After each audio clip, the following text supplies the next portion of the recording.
सो हम PYQs कर रहे हैं, ये वैदिक पीरियड के PYQs चल रहे हैं। क्वेश्चन है दी धर्म and rita depict a central idea of ancient Vedic civilisation. ठीक है, सो इसमें स्टेटमेंट दी गई है कि dharma was a conception of obligations and of discharge of one's duties to one self and to others, और रीत जो है the fundamental moral law governing the functioning of the universe and all it contain which of. तो धर्म जो है जिससे जो काम आपने करना है खुद के लिए और समाज के प्रति, और रीत जो है वो फंडामेंटल मॉरल लॉ जिसके हिसाब से दुनिया चल रही है। तो क्या ये दोनों सही हैं? तो ये हम जानते हैं, तो नॉर्मल भी हमारे को पढ़ाया जाता है हर जगह, तो ये तो पता ही है, बोथ 1 and 2 आर करेक्ट। तो आप इसमें तुक्का भी मार सकते थे, तो इसे समझ लेते हैं इसको थोड़ा गहराई में है क्या। So both statement 1 and 2 are correct in this context that dharma and rita depict a central idea of ancient Vedic civilisation of India. Dharma was a conception of obligations and of discharge of one's duties to oneself and to others. Dharma denotes behaviors that are considered to be in accord with रीत. तो ये क्या है?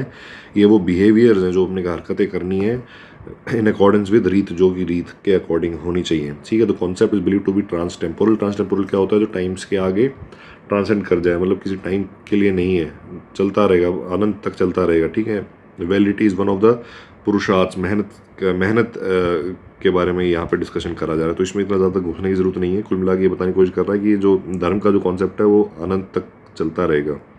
और रीत जो है वो fundamental moral law governing the functioning of the universe and all it contain. In Vedic tradition the concept of rita led to the doctrine of dharma. तो इन्होंने इंग्लिश में अब देना है तो डॉक्ट्रिन ऑफ धर्म, ड्यूटी, और डॉक्ट्रिन ऑफ कर्म, इस तरीके से लिख दिया है। तो मतलब कुल मिला के रीत से धर्म और कर्म की बात आती है।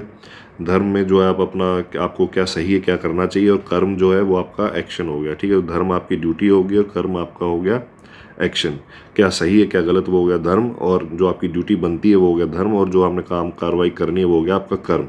तो इसको थोड़ा सा और गहराई में, थोड़ा सा आसान तरीके से देख लेते हैं, क्योंकि ऊपर आप कंफ्यूज हो गए होंगे। तो रीत क्या है? रीत इज़ अ वैदिक Sanskrit term meaning cosmic order, truth and the natural law that governs the entire universe. Found in the Rig Veda, the Reet was considered the principle that uphold the rhythm of the cosmos, the rising of the sun, the seasons, balance of nature, cycle, life. और net role क्या है? It was not man-made, ये man-made नहीं है, it pre-exists. All things is believed to guide gods, nature and human. जो भी है, जो हमारे जिस लॉ से हमारा ये दुनिया चल रही है, ठीक है। Even gods like Varun, Mitra were seen as upholders of rita, मतलब भगवान को भी ये रीत फॉलो करनी पड़ती है। It reflects the belief that a moral and natural order governs existence. Simple analogy, think of रीत as the law of gravity. जैसे मतलब ये सिंपल एनोलॉजी दी है जिससे आपको याद रह जाए। ठीक है, धर्म क्या है?